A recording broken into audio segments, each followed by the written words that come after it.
సిద్దిపేట జిల్లా వ్యాప్తంగా సంక్షేమ శాఖలు సంక్షోభంలో కూరుకుపోయాయి. రాష్ట్ర ప్రభుత్వం నుంచి నిధులు మంజూరు కాకపోవడంతో బీసీ, ఎస్సీ, ఎస్టీ, మైనార్టీ కార్పొరేషన్లు పూర్తిగా నిర్వీర్యమయ్యాయి. దీంతో సంక్షేమ పథకాల అమలుకు గడ్డుకాలం దాపురించింది. ముఖ్యంగా యువతకు సంబంధించిన నైపుణ్య శిక్ష, ఉపాధి కల్పన పథకాలు, అలాగే విదేశీ విద్య, స్టడీ సర్కిళ్లు వంటి కీలక స్కీమ్లు నీరుగారిపోతున్నాయి.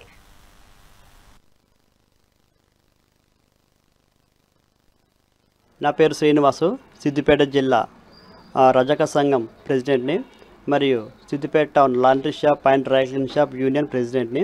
మాకు గత ప్రభుత్వంలో ఇచ్చినటువంటి ఉచిత కరెంటు 250 యూనిట్ల కరెంటుని ఈ ప్రభుత్వం కూడా మాకు యథావిధిగానే కొనసాగుతూ ఉన్నది. కాకపోతే మాకు ఉన్నటువంటి సమస్య ఏమిటంటే, మాకు ఉన్న ఈ బిల్లులు ఒక్కొక్క షాప్కి 50,000, 40,000, 30,000 చొప్పున బిల్లులు అన్నీ పెండింగ్గా ఉన్నాయి. ఆ బిల్లుల్లో మీరు రుణ మాఫీ చేస్తే చాలా బాగుంటుందని మేము కోరుచున్నాం. ఎందుకంటే ఈ బిల్లులతోని మాకు కరెంటు విద్యుత్ శాఖ వారు ఏమంటారంటే దీంట్లో ఉన్నటువంటి బిల్లు 50,000 వచ్చిన బిల్లు కట్టకున్నా కానీ ఈ డెవలప్మెంట్ ఛార్జ్ బిల్లులు మాత్రం మీరు కట్టాలని చెప్పి మమ్మల్ని వేధిస్తున్నారు. నా పేరు శ్రీనివాసు, సిద్దిపేట జిల్లా రజక సంఘం ప్రెసిడెంట్ని. నేను డాక్టర్ పి కృష్ణదయాసాగర్ అండి, బీసీ సర్కిల్ సిద్దిపేట డైరెక్టర్గా వర్క్ చేస్తున్నాను. సో ఇప్పుడు వీళ్ళు తీసుకొచ్చినటువంటి అంశం ప్రకారము ఈ స్టడీ సర్కిల్ దాదాపుగా 10 సంవత్సరాల కింద స్టార్ట్ అయింది.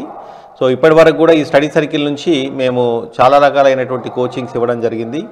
గ్రూప్ 1, 2, 3, 4 అండ్ కానిస్టేబుల్స్, ఎస్ఐలు మరియు డిఎస్సి టీచర్ జాబ్స్కి సంబంధించినటువంటి విషయాలలో మేము కోచింగ్ ఇవ్వడం జరిగింది.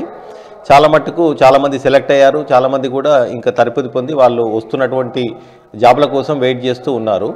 సో ఇది కొంతకాలం సవ్యంగానే జరిగింది. టీ అండ్ స్నాక్స్ ఇవన్నీ అందిస్తూ స్టడీ మెటీరియల్ అందించడం కూడా జరిగింది.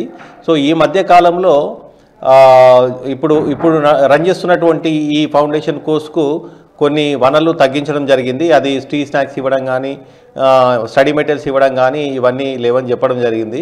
సో ఈ విషయంలో ప్రభుత్వం చాలా చొరవ తీసుకోవాల్సినటువంటి అవసరం ఉంది. ఎందుకంటే ఇవి రెగ్యులర్గా ఎక్కువ వాళ్ళకి ఫెసిలిటీస్ ఏర్పాటు చేసి వాళ్ళకి సరైనటువంటి పద్ధతిలో మనం కోచింగ్ ఇచ్చి పరిపూర్ణంగా ఇవ్వగలిగితే ఇంకా కొంత డెవలప్మెంట్స్ జరిగి ముందుకు పోయేటువంటి అవకాశాలు ఉన్నాయి. నేను డాక్టర్ పి కృష్ణదయాసాగర్.